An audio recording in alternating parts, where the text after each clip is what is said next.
ادامه برنامه‌های رادیوی تاجیکستان.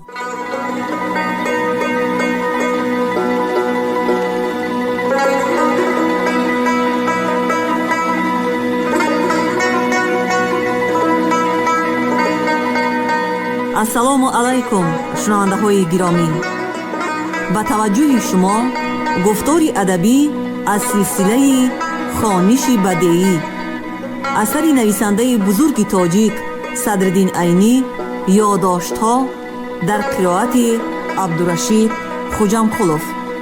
قسم یکم، گفتار 15.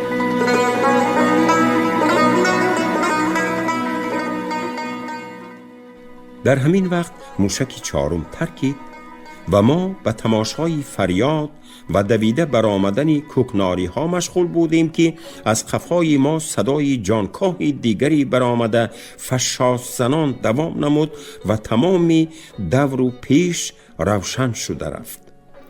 ما به پس خود به طرف سرحفظ نگاه کردیم. در آن طرف طرفبازی سر شده بود. در راه تنگی پیش سرحفظ گروهی آدمان چنان زیچ ایستاده بودند که با تعبیر مردمی همان وقت اگر سوزن پرتایید به زمین نمی غلطید. درون دکانها، بالای بامهای طرف غربی سرحفظ نیز از آدم پر بود. در دو طرف گروهی مردم دو جوانی برجسته قامتی بود که دستانشان تا آرینج کشاده، در دستی راستی هر کدام اینها یک طرف بود. طرف مانندی اژدهایی که در افسانه ها نقل می کنند بی ایست فشاسی دهشت انگیز می زد و مانندی همان اژدهای افسانوی از دهان خود آتش می برآورد. زبانه آتشی طرف مانندی آبی فنتن فواره های پرزور به طرف هوا راست می رفت و بر قله خود خیرگاهی به وجود آورده در گرداگرد خود شرار پاشی می کرد. وقتی که این دو جوان رو بروی هم به یکدیگر نزدیک شدند، آتشی طرف اینها سوز شدن گرفت و از دو کناری که هر دوی این دو جوان آمده بودند، 2 نفری 4 نفری دیگر دو طرفی 4 طرف را آتش داده رو بروی هم آمدن گرفتند. یکی از این جوانها خیلی خردسال بود و مانندی رقاصان دوره بزم طرف در دست پریک بر این چرخ میزد. از هر طرف آواز برآمد: نمور عبدالله، شاباش، حقیقتاً تو صفدر هستی. من در روشنایی آتشی طرف روی این جوانی خردسال را دیده به چشمانم باور نکردم. این عبدالله همان بچه‌ای بود که در مکتبی دخترانه همراهی من می‌خواند و پدری او با تربای رنگریز او را از غژدوان به ساکتری برده مانده بود که بد اخلاق نشود. اما او بعد از آن که از ساکتری به غژدوان آمده است، با وجود خردسالی به قطار بزبله‌های آنجا در آمده است و برای هنرهایی که در جنگ‌های بین آلوفتگان نشان داده است، در خردسالی لقبی صفدری را هم گرفته است.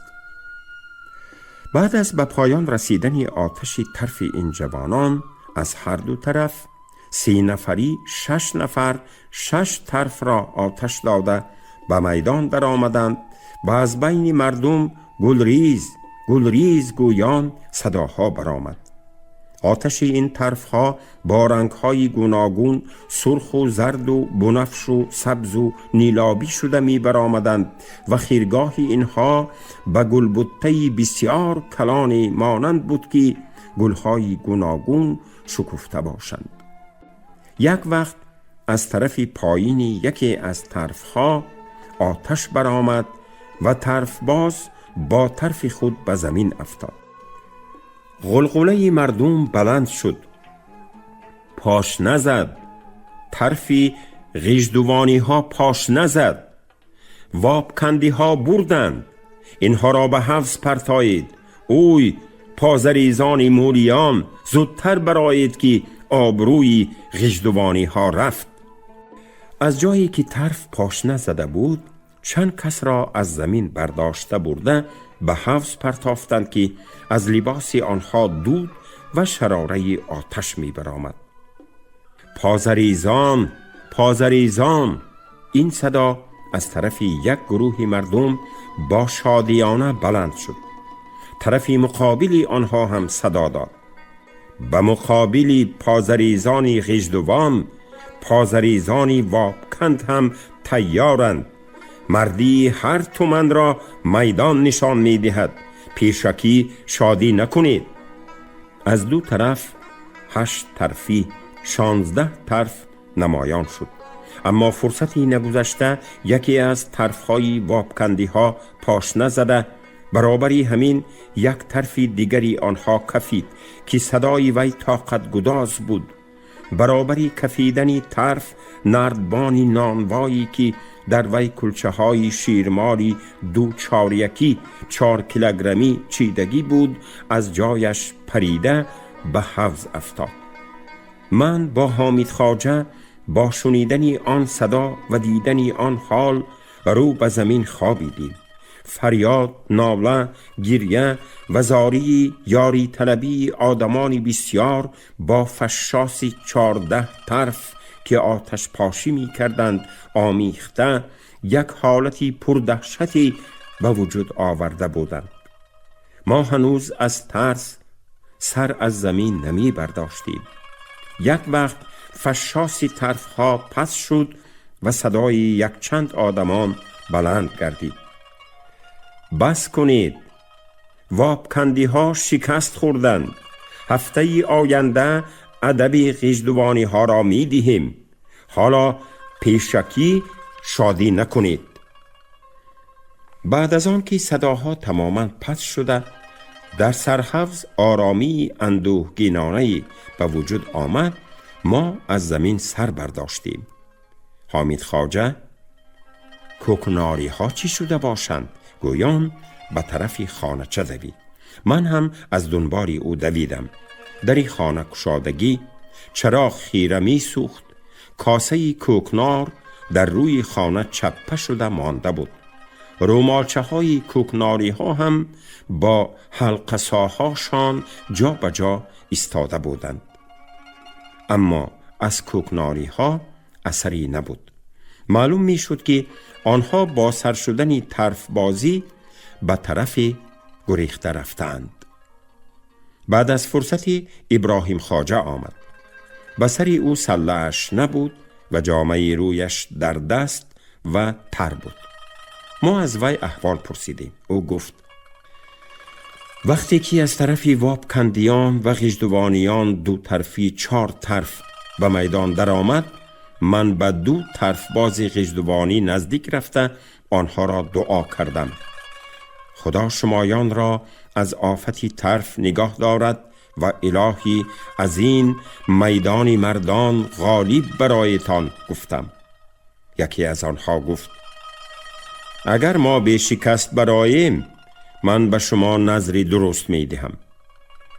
من آن جوان را دوباره دعا کردم، اما فرصتی از میان نرفته طرفی او پاش نزد، از 2 پایش مجروح شده به زمین افتاد و لباسهایش هم در گرفت.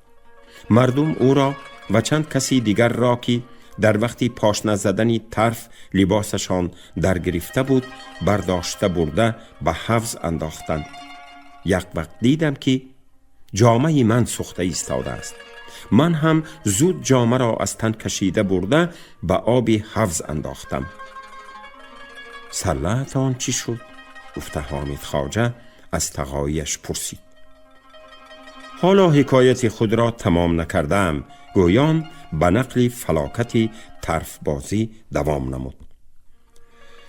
من بعد از کشتن آتش جامه‌ام برای خوبتر و آسوده‌تر تماشا کردن طرف بازی در دکان پسری نظرالله‌بای حلواگر فیضیبای جایگیر شدم.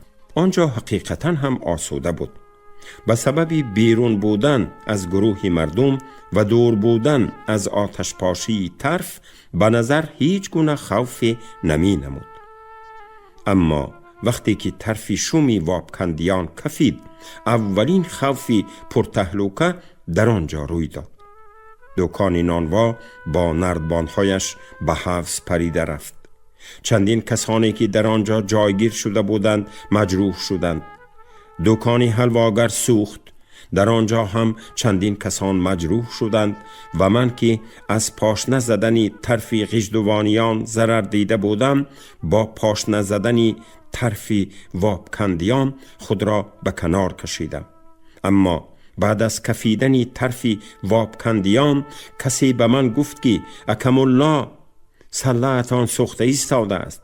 من در حال سله را از سر گرفتم که برده به آب حوض پرتایم، اما نشد، چون که سله داکه نازوک تماما در گرفته بود و با گرفتن از سرم دستانم سوختند و به تگ پا پرتافتم و سله‌ام در پیش نظرم سوخته خاکستر گردید. نظر به خور ابراهیم خواجه، دستان جوانی وابکندی که طرف در دست او کفیده بود از بندهایش جدا شده است و بقیه دستانش تا بازوانش سوخته است. خودش بیهوش افتاده است. او را برداشته بردند. حالا از زنده بودن یا مردن او خبری نبوده است.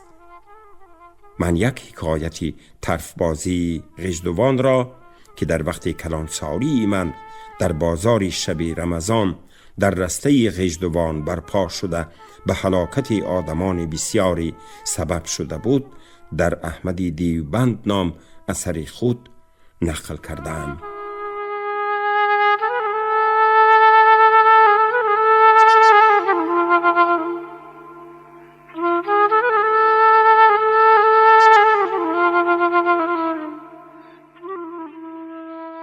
ما به منزل رفته خوابیده پگاهانی باز به سیرگاه آمدیم. در سرحوض آن زینتی دیروزه دکانداران نمانده باشد هم، به هر حال اثرهای سوختار را برهم داده یک درجه به ترتیب در آوردند. ما در چایخانه سرحوض به چای نوشی نشستیم. نمد و گلیم های چایخانه هم پارچه پارچه شده شکلی سایه درختی سفیدار را گرفته بودند. ما هنوز چای نوشی را تمام نکرده بودیم که مداح دیروزه آمد و با ابراهیم خواجه با احترامی مریدوارانه و خردی نموده و پیش ما نشست و به او خطاب کرده گپ سر کرد. من شنیدم که در فلاکت دیشبه جامه شما سوخته است. بنابراین یکی از بهترین جامه هایی را که در معرکه دیروزه با برکت نفس شما به این دعاگوی آمده بود هدیه گویان به شما آوردم و قبولش را التماس می نمایم، گفت و بسته ای را که در دست داشت به پیش ابراهیم خواجه گذاشت. ابراهیم خواجه: در کاری خیر حاجتی هیچ استخاره نیست، گویان جامه را گرفت و مداح رفت و بعدی از پیش ما دور شدنی مداح ابراهیم خواجه به من نگاه کرده گفت: دیدی نتیجه تنگی به مداح دادهی دیروز امرا. پولی من هم مانندی پولی سودخوران زیاد شده به خودم برمی گردد. ما بعد از چای نوشی به تماشای خرتازی رفتیم.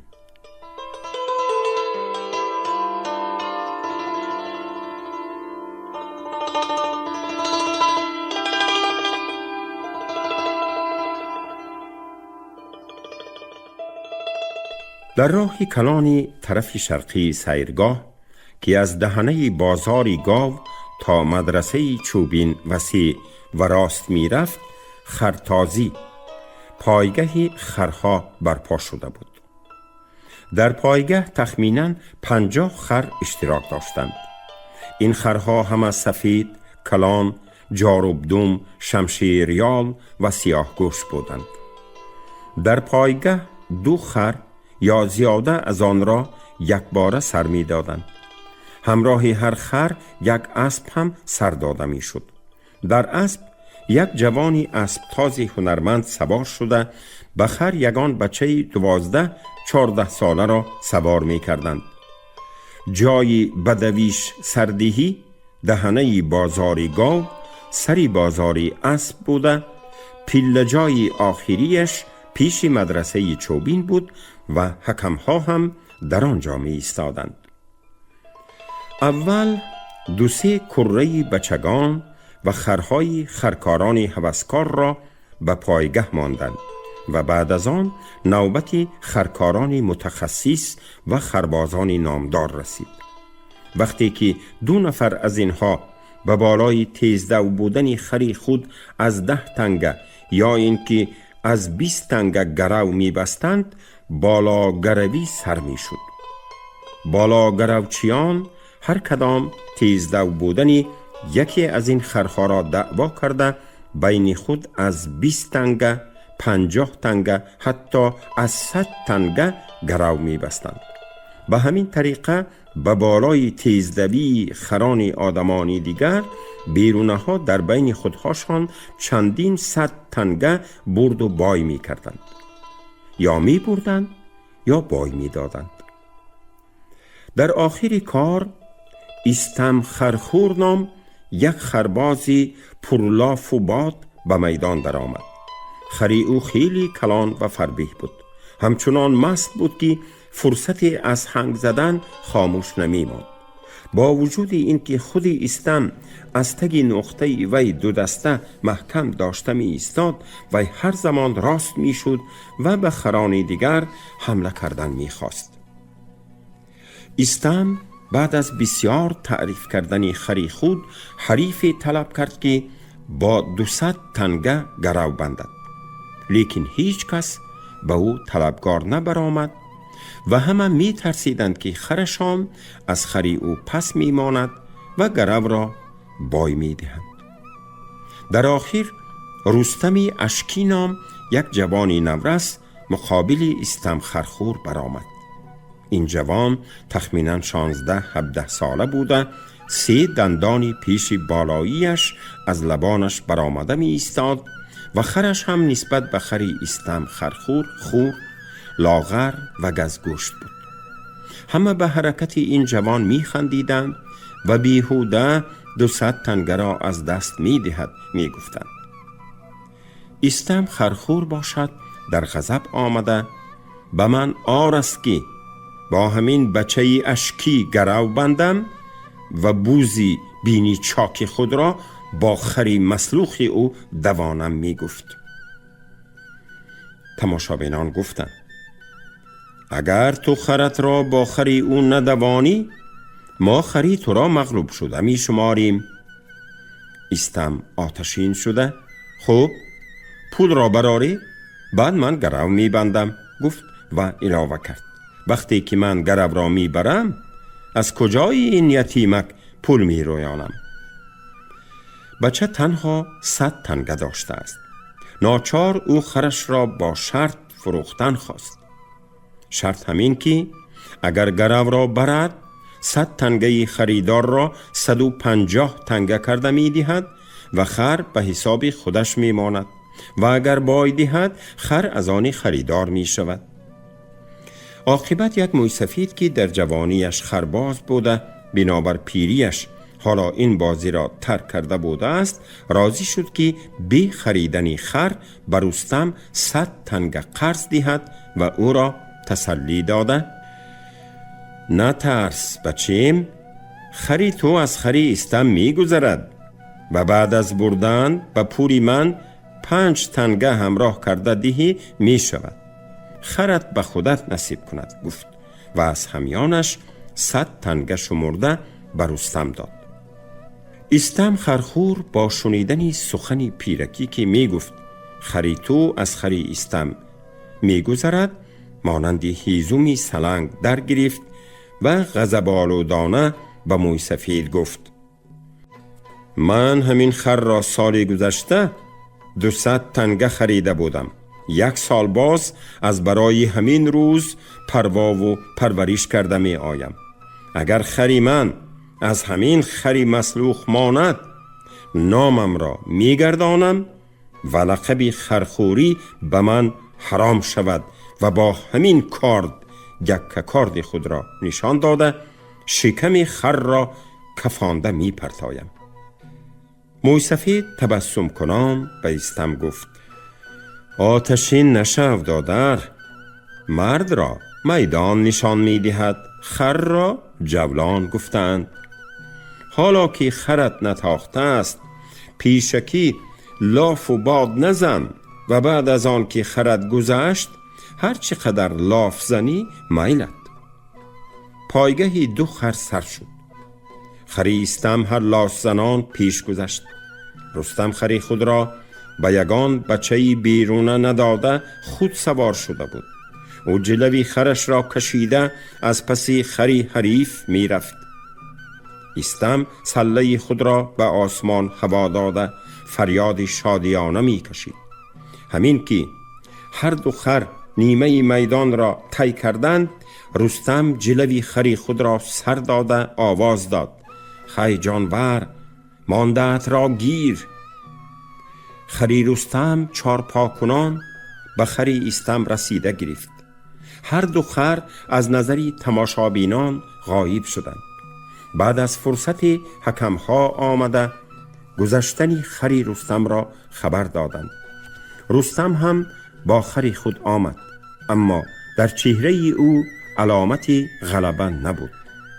استم باشد به این مغلوبیت طاقت کردن نتوانست و یک کارد خود را از غلاف برآورده تا گلوبندش به شکم خری خود فرو زد. خر به زمین افتاد و موی سفید به استم گفت: خرت هیچ گناه نداشت. ای به خودت بود که تو این جانور را خام فربیه کرده بودی. باید به شکمی خود کارد می زدی. تماشابینان به این احوال وحشیانه نفرت کرده پراکنده شدند.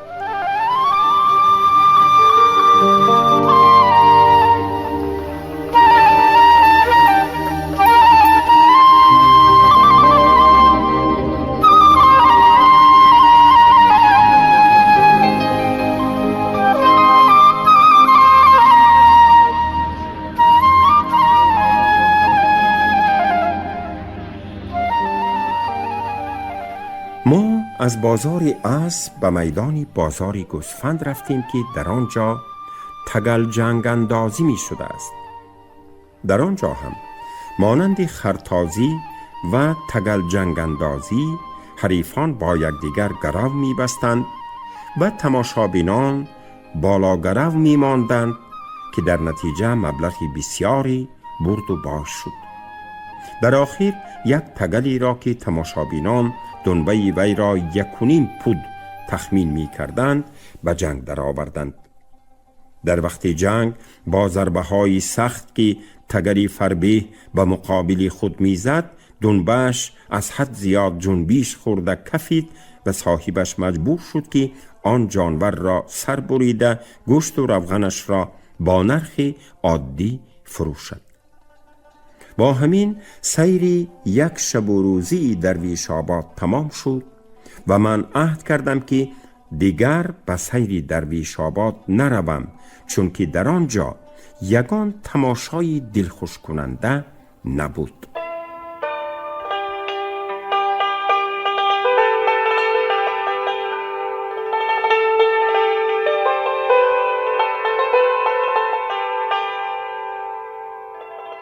پروردگار خوجه.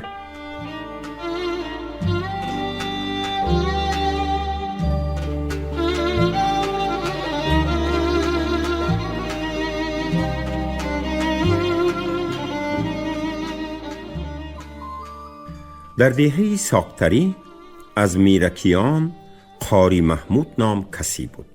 او یک شخص شیرینکار، خوشگپ و حاضر جواب بود. پدرش او را در خردسالیش برای حفظ کردن قرآن به قاری خانه مانده بوده است که صفت قاریگی به او به همان مناسبت داده شده است. او بعد از کلان سال شدنش به خدمت سپاهیگری در آمده در پیش حاکمان ولایت‌های امیری شاگرد پیشگی کرده است. بعد از چندین سال در این کار بودن، به دیهه برگشته ایشانی و دعاخوانی را پیشه کرده بود. روزی من از وی پرسیدم: سبب چیست که شما سپاهیگری را ترک کرده ایشانی را سر کردی؟ و حالان که سپاهیگری هرچند خرد و به درجه شاگرد پیشگی باشد هم در وی یک نوع حاکمیت هست، اما ایشان و دعاخوان هرچند کلان باشد هم کاری او معناً یک نوع گدایی است. او جواب داد: غرض از توش بیره گوشت خوردن گفتند. آدم خواه سپاهیگری کند خواه ایشانی و دعاخوانی، مقصد یک لب نانی بی منت یافته شکم سیر کردن است. اما سپاه هرچند حاکمیت می کند و مردم مجبورند به فرمان وی اطاعت می نماید، او را همه ظالم می دانند و از شوم شکل او بیزارند. خصوصا شاگرد پیشه آلتی روی راستی ظلم امیر و وزیر و حاکم است. مردم از وی بسیار نفرت دارند. هرچند از بازخواستی حکومت ترسیده به او اطاعت می کنند، اگر دست یابند او را نکشته نمی مانند. من در نتیجه 10 ساله شاگرد پیشگی خود این معنی را درست فهمیدم. اما ایشانی و دعاخوانی یک پیشه بسیار آسوده است. ایشان و دعاخوان هرچند در پوست کندن مردم از سپاه فرق ندارد، لیکن او جان کس را با پخته می گیرد و در دست او گرفتار شدگان جان دادن خود را نفهمیده می مانند. و بالای این نه تنها از او نفرت نمی کنند، بلکه او را خلاصکاری خود دانسته همیشه به وی اخلاص و محبت عرض می کنند. بنابراین من از آن پیشه به این پیشه برگشتم. در دیهه ما عبید خواجه نام یک میرکانی دیگر بود. او یک آدمی بیچاره نامرادی بود. او در دنیا هیچ آرزو و هوسی نداشت. از مال دنیا 4 طناب، 1 هکتار زمین و 1 زردآلوزار داشت که با درآمدی همینها بیچاره‌وار زندگانی می کرد. نه سپاهیگری می کرد و نه ایشانی و دعاخوانی، اما او سپاهیان و ایشانان و دعاخوان را بسیار دوست می داشت. و درباره عدالتی ظالمترین حاکمان و کراماتی بی‌ثبات‌ترین و فریبگرترین ایشانان حکایت‌ها ساخته و بافته می گفت. اگر کسی به گفته‌های وی گوش اندازد، یک روزی تمام هم در این باره حکایت کرده می توانست. قاری محمود حکایت‌های عبید خواجه را گوش می کرد، او را مسخره می نمود و با فکت‌های به همه معلوم دروغ بودن گفته‌های وی را به پیش مردم فاش می کرد و در آخر: برادر، تو فاسقی محروم می باشی. اگر تو سپاه می بودی یا اینکه دعاخوانی می کردی، من تو را با این حکایت‌های دروغت عیب نمی کردم، چون که غیر از من هیچ عرب نمی گوید که دوغ من ترش است. اما تو مداحی بیمزد و منت سپاهیان و ایشانان و دلال معصیت آنان می باشی که این احمقی است.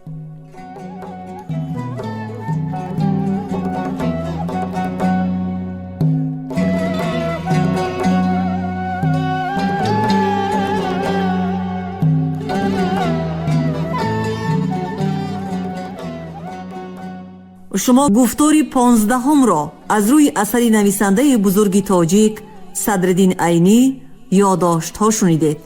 راوی عبدالرشید خوجمقلوف، کارگردان شیرعلی نغزلی. پایان گفتاری ادبی از سلسله خانش بدیعی.